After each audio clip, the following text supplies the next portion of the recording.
Baik, dalam video kali ini kita akan membahas mengenai function dalam PHP. Jadi misalkan di sini saya punya function hitung luas segitiga misalkan ya, di mana luas segitiga sendiri dia mempunyai dua parameter ya, misalkan alas, ada juga tinggi. Nah ini ya, ini adalah cara untuk mendeklarasikan sebuah function dalam PHP. Ya, kita bisa mulai dengan function. Ya, tidak ada function void ataupun function kembalian gitu ya. Jadi hanya ada satu function gitu ya. Ini bisa digunakan untuk void maupun yang ada kembaliannya. Ya, lalu diikuti dengan nama functionnya lalu diikuti dengan daftar parameternya. Ya, yang kita tahu sendiri bahwasannya luasnya adalah alas kali tinggi ya, dibagi 2. Oke, misalkan langsung kita echo $$ luas di sini. Ya, maka di sini kita bisa panggil ya, hitung luas segitiganya, misalkan alasnya adalah 5 dan tingginya 6 gitu ya. Akan kita lihat. Oke, di sini sudah saya buat function.php. Nah, di sini dapat lihat ya bahwasannya langsung ada echo luas di sini. Ya, echo luasnya akan dijalankan. Sama dengan 15. Oke. Lalu kita bisa juga return ya.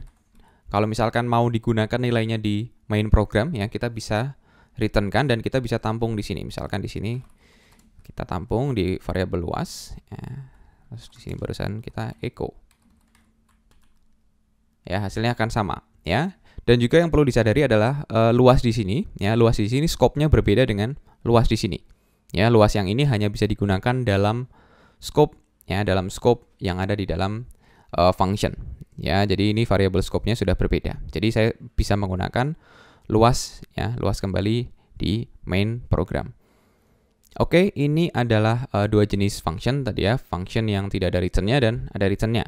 Ya, lalu selanjutnya untuk parameternya sendiri kita bisa berikan nilai default. Misalkan di sini saya bisa berikan nilai default-nya 10 gitu.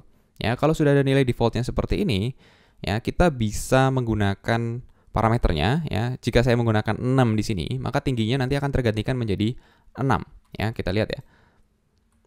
Tentu saja akan sama ya, akan sama 15 karena tingginya 6. Kalau misalkan saya tidak menggunakan tingginya ya, tentu saja nanti tingginya yang akan digunakan adalah yang default parameternya di sini. Ya, nilainya adalah 10 ya, 5 kali 10 bagi 2, 25. Oke, ya ini adalah default parameter dari function ya. Lalu selanjutnya function sendiri itu bisa parameternya bisa berperan sebagai pass by value ataupun pass by reference. Misalkan di sini saya punya function satu lagi, misalkan tambah nilai ya, tambah nilai. Kalau misalkan saya punya variabel a di sini, lalu $a sama dengan $a plus 2 ya. Lalu misalkan saya saya akan hapus ini ya. Kan saya panggil tambah nilai. Di sini misalkan saya punya variabel $b ya, $b, di mana $b-nya adalah 5 misalkan ya. Kalau misalkan saya tambah nilainya setelah ini, kita lihat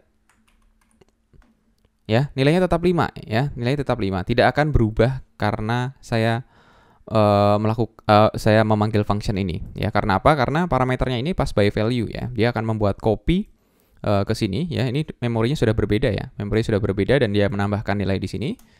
Maka tidak akan berpengaruh dengan nilai yang di sini ya. Agar berpengaruh seperti apa? Ya, kita bisa menambahkan reference di sini. Ketika kita menambahkan reference di sini, ya nilainya akan 7 ya. Nilai B yang di luar ini akan 7. Ya, ini adalah pass by reference ya. Kalau pass by reference dia tidak akan membuat copy, tapi A ini merupakan reference dari B yang mana alamat memorinya akan sama, sehingga ketika kita kenakan operasi yang merubah nilai di sini, maka nilainya juga akan terubah pada main functionnya. Ya, inilah konsep pass by value dan pass by reference. Ya, ini adalah cara penggunaan function di PHP.